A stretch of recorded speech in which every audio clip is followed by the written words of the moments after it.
ನಮ್ಮೆಲ್ಲರ ಅಚ್ಚುಮೆಚ್ಚಿನ ನಾಯಕಿ ಸೋನಿಯಾ ಗಾಂಧಿ ಅವರ ಆಶೀರ್ವಾದದ ಮೇಲೆ ಕಾಂಗ್ರೆಸ್ ಪಕ್ಷದ ಅಧ್ಯಕ್ಷರಾಗಿರ್ತಕ್ಕಂಥ ಶ್ರೀಮಾನ್ ಮಲ್ಲಿಕಾರ್ಜುನ್ ಖರ್ಗೆ ಅವರು ಮತ್ತು ಲೋಕಸಭೆಯಲ್ಲಿ ವಿರೋಧ ಪಕ್ಷದ ನಾಯಕರಾಗಿರ್ತಕ್ಕಂಥ ರಾಹುಲ್ ಗಾಂಧಿ ಅವರು ಮತ್ತು ಆಲ್ ಇಂಡಿಯಾ ಕಾಂಗ್ರೆಸ್ ಕಮಿಟಿಯ ಪ್ರಧಾನ ಕಾರ್ಯದರ್ಶಿಗಳಾಗಿರ್ತಕ್ಕಂಥ ಪ್ರಿಯಾಂಕಾ ಗಾಂಧಿ ಅವರು ಮತ್ತು ಸಂಘಟನೆಯ ಪ್ರಧಾನ ಕಾರ್ಯದರ್ಶಿಗಳಾಗಿರ್ತಕ್ಕಂಥ ಕೆ.ಸಿ. ವೇಣುಗೋಪಾಲ್ ರವರು ಮತ್ತು ಸುರ್ಜೇವಾಲಾ ಅವರು ಎಲ್ಲ ದೃಷ್ಟಿಕೋನದಿಂದಲೂ ಸಹ ನೋಡಿ ಈ ಕರ್ನಾಟಕ ಪ್ರದೇಶ ಕಾಂಗ್ರೆಸ್ ಕಮಿಟಿಯ ಅಧ್ಯಕ್ಷರಾಗಿ ನನ್ನನ್ನು ನೇಮಕ ಮಾಡಿರ್ತಕ್ಕಂಥದ್ದು ನನಗೆ ಬಹಳ ಸಂತೋಷದ ಸುದ್ದಿ. ಯಾಕಂದರೆ ವಿದ್ಯಾರ್ಥಿ ದೆಸೆಯಿಂದಲೂ ಸಹ ಭಾರತ್ ಸೇವಾದಳದಿಂದ ಹಿಡಿದು ರಾಷ್ಟ್ರೀಯ ವಿದ್ಯಾರ್ಥಿ ಸಂಘಟನೆಯಿಂದ ಹಿಡಿದು ಯುವ ಕಾಂಗ್ರೆಸ್ಸಿಂದ ಹಿಡಿದು ಸೇವಾದಳದಿಂದ ಹಿಡಿದು INTUಸಿಂದ ಹಿಡಿದು ಎಲ್ಲ ಮಟ್ಟದಲ್ಲೂ ಸಹ ಬ್ಲಾಕ್ ಮಟ್ಟದಿಂದ ರಾಷ್ಟ್ರೀಯ ಮಟ್ಟದವರೆಗೂ ಸಹ ಕೆಲಸ ಮಾಡಿರ್ತಕ್ಕಂಥ ಒಂದು ಅನುಭವವನ್ನು ಕರ್ನಾಟಕ ರಾಜ್ಯದಲ್ಲಿ ಅದಕ್ಕೆ ಎಲ್ಲ ರೀತಿಯ ಉಪಯೋಗ ಆಗಲಿ ಅನ್ನೋ ದೃಷ್ಟಿಯಿಂದ ಇಟ್ಕೊಂಡು ಅವರು ನನ್ನನ್ನು ಅಧ್ಯಕ್ಷರಾಗಿ ಮಾಡಿದ್ದಾರೆ. ನಾನು ಅವರಿಗೆ ಚಿರಋಣಿಯಾಗಿದ್ದೇನೆ. ಅವರೆಲ್ಲರಿಗೂ ಸಹ ಅನಂತ ಅನಂತಾನ ವಂದನೆಗಳನ್ನು ಅರ್ಪಿಸ್ತೇನೆ.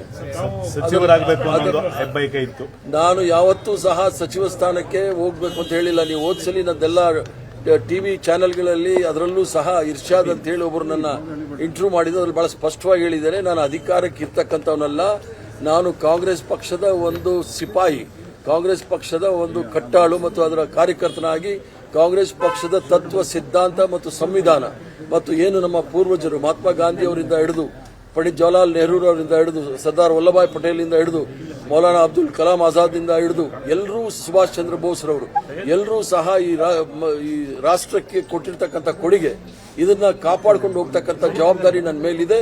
ಇದನ್ನ ಮುಂದಿನ ಪೀಳಿಗೆಗಳಿಗೆ ಏನು ನಮ್ಮ ಪೂರ್ವಜರು ಸ್ವತಂತ್ರ ಹೋರಾಟದಲ್ಲಿ ನಮಗೆ ಕೊಟ್ಟು ಹೋಗಿದ್ದಾರೆ ಅದನ್ನ ಬಹಳ ಭದ್ರವಾಗಿ ಸುಭದ್ರವಾಗಿ ಮುಂದಿನ ಪೀಳಿಗೆಗಳಿಗೆ ಕೊಟ್ಟು ನಾವು ಮುಂದೆ ಹೋಗಬೇಕಾಗುತ್ತೆ. ಆದ್ರಿಂದ ದೊಡ್ಡ ಜವಾಬ್ದಾರಿ ಇದೆ.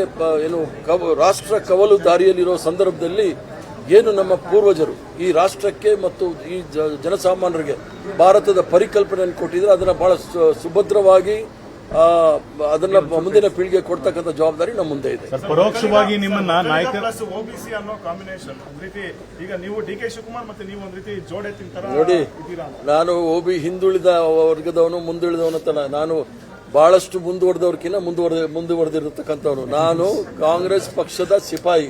ಇದರಲ್ಲಿ ಎಲ್ಲರೂ ಸಹ ಆಲದ ಮರದ ಇದ್ದಾಗೆ ಎಲ್ಲರೂ ಸಹ ಇದರ ಅಡಿಗೆ ಬರ್ತಾರೆ. ಇದರ ಏನು ಸಿದ್ಧಾಂತ ಇದೆ ಅಂತ ತಗೊಂಡು ಮುಂದೆ ಹೋಗ್ತೀವಿ. ಶಿವಕುಮಾರ್ ಅವರು ಸಹ ಯುವಕರಿದ್ದಾರೆ, ಸಂಘಟನೆಯಲ್ಲಿ ಕೆಲಸ ಮಾಡಿದ್ದಾರೆ, ಪ್ರದೇಶ ಕಾಂಗ್ರೆಸ್ ಕಮಿಟಿ ಅಧ್ಯಕ್ಷರಾಗಿದ್ದರು, ಈಗ ಮುಖ್ಯಮಂತ್ರಿ ಆಗಿದ್ದಾರೆ. ಜೊತೆಗೆ ಡಾಕ್ಟರ್ ಪರಮೇಶ್ವರ್ ಅವರಿದ್ದಾರೆ ಉಪಮುಖ್ಯಮಂತ್ರಿಗಳಾಗಿ. ಎಲ್ಲರೂ ಸಹ ಸೇರಿ ಏನು ನಮ್ಮ ಶ್ರೇಷ್ಠ ನಾಯಕತ್ವ ಇದೆ, ಸೋನಿಯಾ ಗಾಂಧಿ ಅವರು, ಮಲ್ಲಿಕಾರ್ಜುನ್ ಖರ್ಗೆ ಅವರು, ರಾಹುಲ್ ಗಾಂಧಿ ಅವರು, ಪ್ರಿಯಾಂಕಾ ಗಾಂಧಿ ಅವರು ಮತ್ತು ವೇಣುಗೋಪಾಲ್ ರವರ ನಾಯಕತ್ವದಲ್ಲಿ ರಾಜ್ಯವನ್ನ ಮುಂದೆ ತೆಗೆದುಕೊಂಡು ಹೋಗ್ತಕ್ಕಂಥ ಕೆಲಸ ಅಧ್ಯಕ್ಷರು ಮಾಡೋ ಮುಖಾಂತರ 2028ಕ್ಕೆ ನೀವು ಸಿಎಂ ಕ್ಯಾಂಡಿಡೇಟ್ ಅಂತ ಮೆಸೇಜ್ ಕೊಟ್ಟಿರುವಂತದ್ದು ನಾವೀಗ ಬಿಟ್ವೀನ್ ದ ಲೈನ್ಸ್ ಅಂತ ಹೇಳ್ತೀವಿ. ಯಾಕಂದ್ರೆ ಪಕ್ಷದ ಅಧ್ಯಕ್ಷರನ್ನ ಸಿಎಂ ಅಂತ ಘೋಷಿಸ್ತಾರೆ. ಈಗ ನೀವೆಲ್ಲ ಹೇಳ್ತಕ್ಕಂಥದ್ದು ಅದು ವಾಟ್ಸಪ್ ಯೂನಿವರ್ಸಿಟಿಯಿಂದ ಬರೋ ಮೆಸೇಜಸ್. ಈಗ ಇರ್ತಕ್ಕಂಥದ್ದು ನನಗೆ ದೊಡ್ಡ ಜವಾಬ್ದಾರಿ.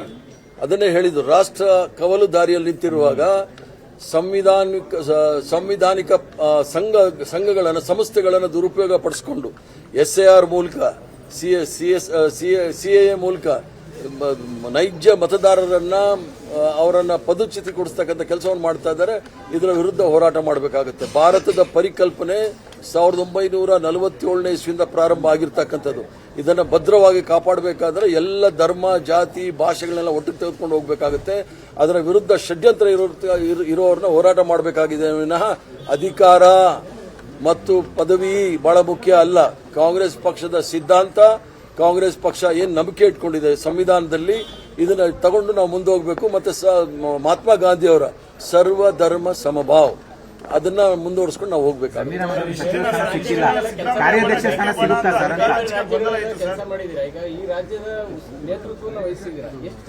ನಾನು ಏನು ಡಿಫರೆನ್ಸ್ ಅಂದಿಲ್ಲ. ಈ ರಾಜ್ಯದಲ್ಲಿ ಕೆಲಸ ಮಾಡಿ ಇಡೀ ಕಾಂಗ್ರೆಸ್ ಪಕ್ಷ 1979ನೇ ಇಸ್ವಿನಲ್ಲಿ 15 ಜನ MLAಗಳು ಸಂಘಟನೆಗಳೆಲ್ಲ ದೇವರಾಜ ಅರಸು ಜೊತೆ ಹೊರಟೋಯ್ತು.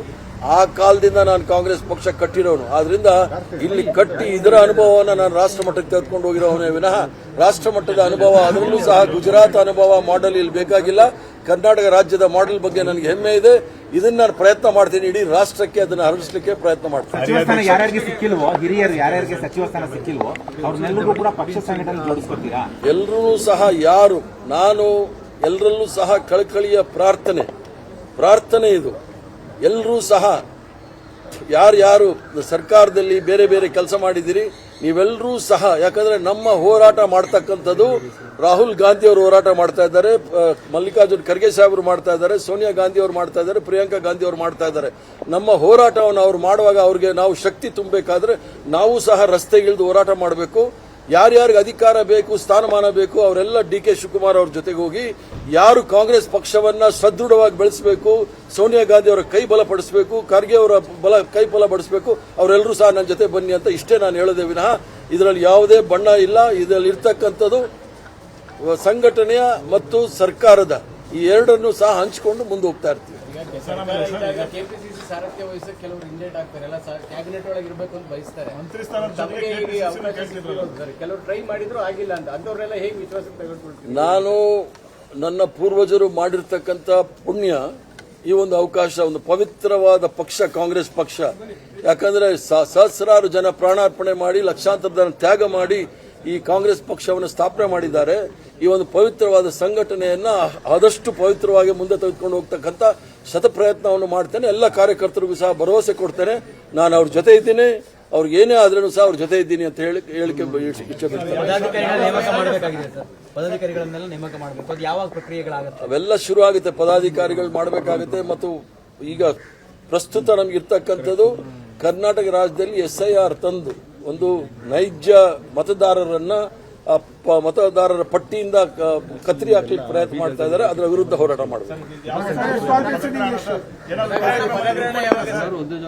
ಪದಗ್ರಹಣ ನಾನು ಮೇಲೆ ಸೋನಿಯಾ ಗಾಂಧಿ ಅವರು, ರಾಹುಲ್ ಗಾಂಧಿ ಅವರು, ಪ್ರಿಯಾಂಕಾ ಗಾಂಧಿ ಅವರು, ಖರ್ಗೆ ಸಾಹೇಬರನ್ನ ಡೆಲ್ಲಿನಲ್ಲಿ ಭೇಟಿ ಮಾಡಿ ಆಮೇಲೆ ಬಂದು ಪದಗ್ರಹಣ ಮಾಡ್ತಾರೆ.